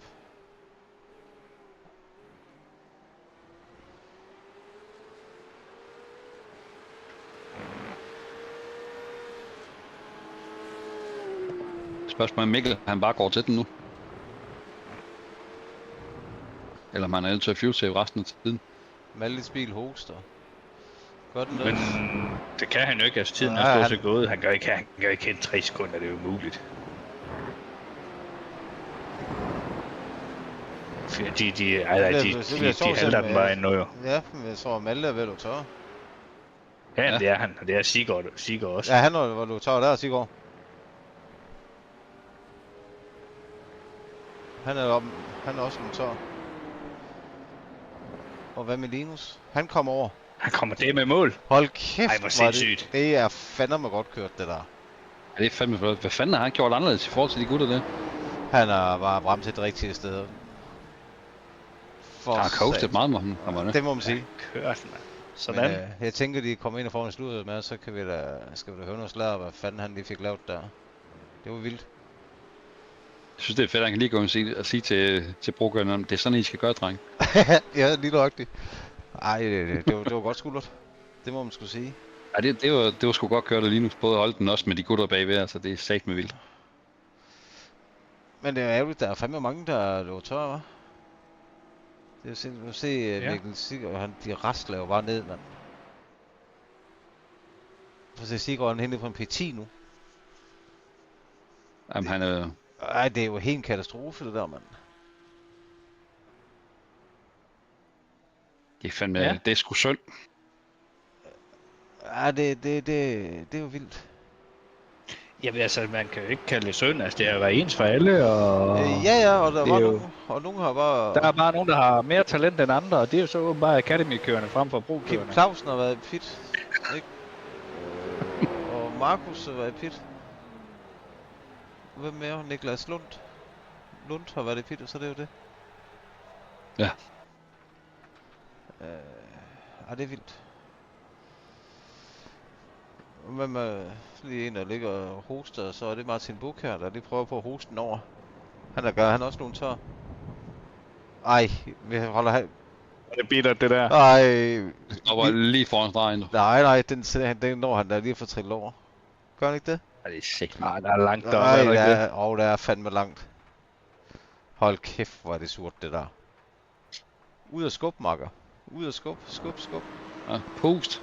Tryk Nå, dig frem. bliver- Ej, bliver det kan han ikke. Ja, så bliver man lige overhældt. Der vil jeg så ikke? sige, havde det her været Martin en Goss. gentleman-sport, der er Markus, har han altså lige givet ham en puff bag, Ja. lige hjulpet ham over. Må se, han kører 10 km i timen nu. Må ikke den kan trille over? Kan være, han lister over, men Men jeg tror altså ikke målstregen er der, hvor vi ser. Jeg tror, den kommer længere hen. Men det gør den også. Prøv at se, hvor langt der er. Der er langt Gridfeld, derhen der til den kommer endnu. ikke. Ja, Ej, det når han ikke. Ej, det er fandme bitter. Men okay, jeg kan godt lige se, Martin, hvorfor gav han et lille skub? Ikke som du sagde, Dennis, gentleman. Ja. Ikke? En position. men okay. Jeg ved Ja, godt, man kan jo det er sagtens, race. selvom man skubber ham, kan han sagtens nok køre forbi alligevel jo. Han kunne godt bare give den en Han lille bliver skub. jo ikke... Ja, det er jo ikke så godt, det der look. Det er noget pis.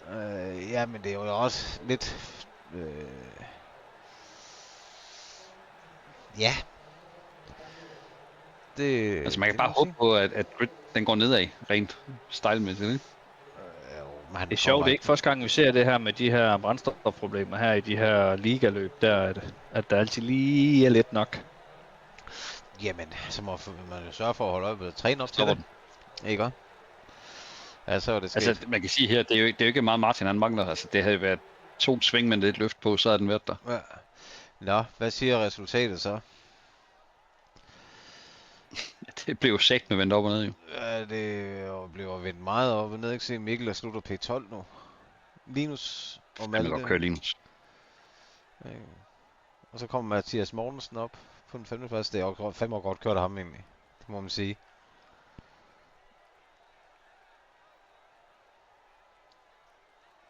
Ja. Men der er selvfølgelig mange afdelinger endnu, eller runder endnu. Det kan ændre sig. Man kan sige, et løb, det kan være en ting, men 7 kan være noget helt andet. Så stillingen, den kan jo Helt fuldstændig. Ja. flytte på sig. Det er jo alligevel 8. Det er jo det fede ved ligaløb. Det er, at selv du har et godt løb, kan du godt have 5 dårlige.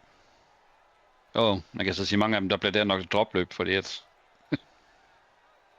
det der er foregået, ikke? Mm-hmm. Ja, det bliver det jo nok for nogen. Mikkel Siggaard, han tænker sig at droppe det her. Det kunne være, han overvejer det. Ja. Ja, hvis man ikke er nødt til at droppe 2 andre løb på grund af andre årsager, ikke? Så er det jo en dyr men må de vælge sidst på sæson, løbs, eller nej? Nej, det er lavest pointgivende. De lavest point, der falder fra. Okay, på den sæson, yes. Ja. Så hvis der er nogen, der ikke er deltaget i, så tæller den egentlig bare som dropløb, ikke? Ligesom Luke. Han bruger den her nu som sit første dropløb. Ja. Ja, så. Men det var sgu da meget fint race, det må man da sige. Ja, det var sgu spændende her til sidst i hvert fald. Crash it. Hvad har vi spændende? Vi skal se Mikkel Søndergaard, Crash it, Kim Clausen. Så den med Mikkel Søndergaard, vi aldrig fik set rigtigt. Ja, lad os lige prøve at kigge på den. Skal vi have sådan...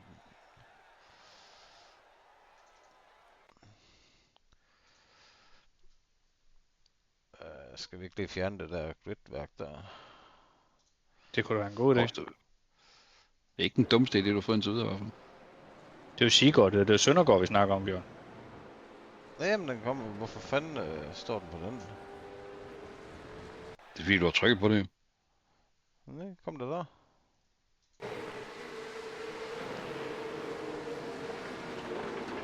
Du har en bremsefejl. Det er faktisk tæt på, han redder den alligevel, var. Men det kunne have skabt gevaldigt. Ja. Har det da. Fuck, man.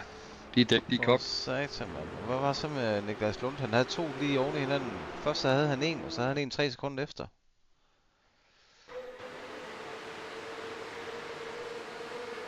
Nu var det ikke det i starten der, hvor det kokser det. Han går ind og rammer jo. Nej, jo. Nej, han står bare på tværs. Det var fordi, han rammer også en. Det er nok det, han har talt som 2. Men det er imponerende, ikke? Der er igen 3 crash i løbet. Mikkel Siggaard crash, men jeg tror, det er 4, han holder stille, at den påstår, at han er crashet. Ja, det må næsten være. Det er jo der, han løber tør for brændstof. Ja, nemlig. Det er simpelthen surt. Satan, man. Ja.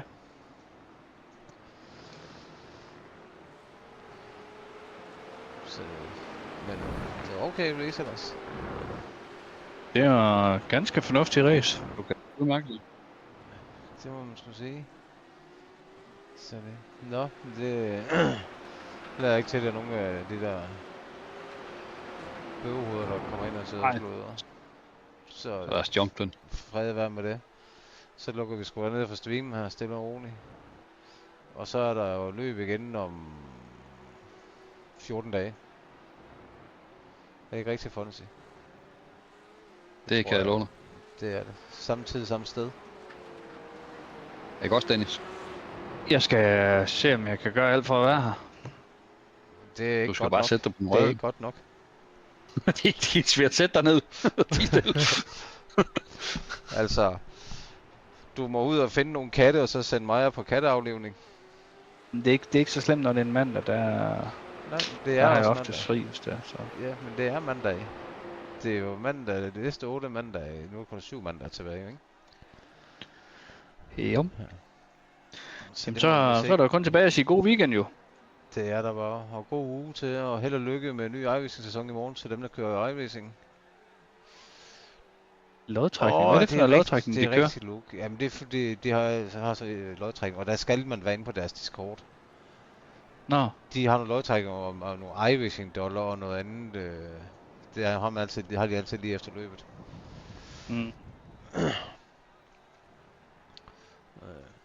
Det burde man egentlig også have adgang ind til. Jo, men det er rigtigt, det havde jeg lige glemt alt om. At det var derinde. om tror ikke, du kan rette op på det til næste gang, så Bjørn, at, er det Peter, du skal snakke med der, eller hvad? Er den gået med lodtrækning, eller hvad? Ja, jeg lige kan få lov at se det. Jamen det kan du ikke se, for det foregår inde ved deres Discord. Okay. Inde ved ESR Discord. Det er sgu ikke så vigtigt. Det kører Nej. lidt andet, ikke? Det må de sgu... Ja, men det er bare fordi, de vil have folk skal være derinde, for at man kan få præmien. Hvis man nu bliver udtrukket. Men det giver da god mening. Mhm. Altså, det giver da super fin mening. Jo. Nå, skriv det her, og Linus bliver snart opgraderet, skriver de.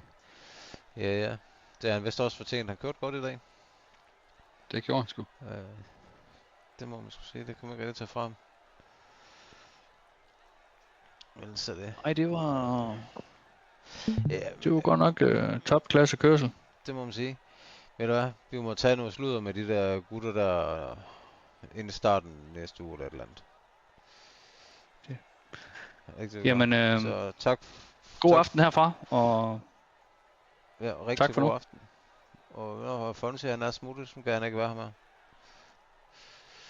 Kan I have det derude? Ja, god aften. godt. Hej. Hej. Hej. Og så Hej, kom ja. Linus. Nå for helvede, hej Jamen, vi var Linus. sgu lige til lodtrækning og alt muligt. Ja. Det... Så Linus, hvad gjorde du anderledes i forhold til de andre gutter der? Fordi Linus har en aftale med Shell. det forstår jeg ikke. Men jeg tror forskellen var, at jeg kunne finde noget matematik, og det kunne de andre ikke. Så jeg starter race ud med at vide, at vi mangler en omgang. Så jeg fuser var en del i starten, mens de andre, de sidder efter 5 omgange, sidder de siger, nej, jeg har 2 liter oveni, og 3 liter oveni, jeg har masser. Mens jeg stadig sad og fusede, så selvom jeg lå forrest, og egentlig har det sværest, så fordi jeg gjorde det hele vejen igennem, du sidder bare så havde jeg den. Du sidder bare med mindfuck om fuldstændig og siger, jeg mangler 4 liter eller sådan noget. Nej, for de snød mig, så jeg stoppede med at gøre det, indtil så fandt ud af, så manglede jeg så lige en halv omgang. Mens de andre, de manglede måske 0,8 eller sådan noget, og så... Ja. Stærkt kørt det der, det var der under Linus. Tak. Ja, altså, du får da roser på chatten, må man sige. Altså, folk de mener, at du skal opgraderes. Er det noget, du har planer om? Eller vil du lige, eller vil du lige køre fra ikke når du rører mig så meget. Mm. Om jeg er på det ene eller andet hold. Det er det samme, vi har fået af det, så... Ja, så kan det Det sgu må da de være sgu selv om. Så er det. Det var mit navn står på den ene og den anden side i vores poster. Ja, ved du hvad. Det er sgu rigtigt. Men det var fandme godt kørt. Det må man sgu sige. Jo tak. Jo tak. Du var ikke særlig optimistisk i går. Var ikke det? Det synes jeg stadig er. Jeg sagde, at jeg ses i morgen. Eller, Ja, det er rigtigt. eller sådan noget. Ja, det er rigtigt. Men du slås da lidt med de bremsepunkter der. Fik du styr på det? I det ene sving der? Ej, jeg slås med Dirty R, tror jeg. Der. Okay. Så jeg fik bare, jeg røg på græsset jo. Sådan en rookie mistake, hvad man kalder det. Nå, nu er du også rookie jo. Var det kun et års tid, du har kørt iRacing? Jo, noget af den stil. Hvad sagde den? Hej Sigurd. Om ikke andet i hvert fald, Linus. Hej, Sigurd. Stort tillykke med det. Tak. Jeg ved ikke, hvad fuck der skete. Jamen, Sigurd, vi har hørt lidt om, at de fire ikke kan regne. Ja, men jo, vi har jo sådan noget telemetri, hvor vi kan se, hvor meget fuel er tilbage, men det blev sådan lidt et Tour de France-felt, hvor man bare lå og ventede til stregen. Og så tænker jeg, nu giver jeg den gas, og så må jeg have lidt over målstregen, men så, ja. Ja, du havde lidt for tidligt. Ja, jeg slap den for tidligt, men Ja, jeg håber, at de eventuelt gør løbene lidt kortere, det, sådan så man kan kigge i fuld smadre alle omgange. Synes du ikke også, det har en eller anden ting, det her med, at der er noget strategi i kørslen, i stedet for det bare at give fuld hug? Helt bestemt. Jo, det har også sin charme. Men i forhold til det er så korte løb, og det er så... Ja, jeg tror mere, det er en smagsag. For mig, der har jeg altid godt kunne lide bare sprint, hvor man giver den gas fra start til slut. Men jo, det her, det kan da også noget, at man skal... I hvert fald større variation i løbet, at der skal tænkes noget mere, end at bare give gas. Altså, der er mere på spil. Helt klart. Ja, det er rigtigt. Ja, jamen, vi må se, hvordan det ender, Mikkel. Du har jo mulighed for at droppe 2 af de værste løb, så det kan jo være, at det skal være det her. Ja, det er rigtigt, men jeg tænker også, at når vi kommer til Spa og det, så jeg har lidt større chance for at vinde de race. Nu er jeg ikke sådan vildt glad for den her bane, men jeg tror, det bliver en fed sæson faktisk. Ja, jamen, vi glæder os til at følge med i hvert fald. Og hvis det går det helt galt, Mikkel, så ved du jo, hvor din stol er henad. Jeg savner dig jo lidt, jo. Ja, det er rigtigt, så kan det være, at Jørgen er ja, du er da velkommen til. Ja, det kan godt være. Så det, men mega godt race, hvor du kunne have hanke valgt på Malte i dag også. Hvad fanden sker der for det? Ja, men altså... Ej, nu skal du være ærlig. Ventede han på dig? Nej, men han fuel-savede jo også. Altså jeg ved fra Heat 1, der gav han den gas og det hele. Ja, okay. Men det kan også være, at han er lidt træt efter Padborg, han kørte her i weekenden. Ja, så det kan være. Det kan godt være, han er lidt mør i armene. Ja, det kan være. Ej, Malte havde også... Det var ikke nemt at hænge på Malte. Jeg kæmpede også for at ligge i slipstream. Men meget solidt løb for os alle, synes jeg faktisk, her til første afdeling. Mega fedt, ikke? Og det var stort set, det var Arctic første 5-6 pladser stort set hele tiden, jo. Både i heat 1 og 2. Ja, lidt mere afspredelse her i anden heat, end der var i første. Altså første, det var lidt mere tæt kørsel, end det var her i anden heat. Der stak I godt nok af. Altså, men der så man også forskellige strategier, at jeg ved i hvert fald nogle af de andre gutter, de fuel-saver allerede fra start af. Hvor vi endte først med fuel save til sidst, da det gik op for os, at okay, vi klarer faktisk ikke det her, med den pace vi har. Så det spredte jo også feltet meget ud. Ja, fordi det var også det, han sagde lige nu, nu han lige var derinde, ikke? Han sagde også, at han startede jo også med at fuel save, hvor han så sagde, I tog jo faktisk røven på ham, og så stoppede han med det. Ja, men det man kan jo gå lidt ind og presse hinanden psykisk på sådan, at nej, nu giver jeg den fuld gas, og man vil også gerne hænge på slipstream og det. Så det har sin straf. Havde I kommunikeret med hinanden om, at de fuel save, eller kan I se det på hinandens kørsel? Vi kan se det på hinandens kørsel. Altså, vi har jo nogle bremsepunkter, og når man bremser 100-150 meter før, så har vi jo en idé om, at okay, person fuel saver. Ja, okay. Så det er ikke sådan, I har fortalt hinanden internt, at de fuel save? Det er ikke sådan, I har snakket sammen? Altså, vi snakkede også lidt undervejs på Discorden, men jeg tror først, vi snakkede om det, da det gik op for os. Okay, vi er alle sammen fuel-saver, siden vi bremser alle sammen så tidligt. Så jeg vil også sige, hvis vi ikke sad i et call sammen, så ville vi også snilt kunne se, at vi er alle fuel-saver. Nu er jeg nysgerrig, Mikkel. Sidder I kun jer pro-kører sammen og akademikørerne sammen? Eller sidder I sammen alle sammen? Nej, vi sidder alle sammen. Ja. Og det er ikke fordi, vi sidder og snakker meget, vi koncentrerer os om det, men sådan... ting, der er relevante for racet, og det, så sidder vi og snakker alle sammen. Selvfølgelig, det giver mest mening, men det kunne jo godt være. Ja, vi hjælper jo hinanden, selvom der er forskel på Pro Academy, så prøver vi jo også at hjælpe Academy og også omvendt. Selvfølgelig, ikke? Det giver mest mening, og det er jo det, der er fedt, og som vi sad og snakkede om her tidligere, ikke? Altså det er jo mega fedt at se, at selvom I er fra samme team, at de bare ligger og kører race mod hinanden indbyrdes. Det er det også.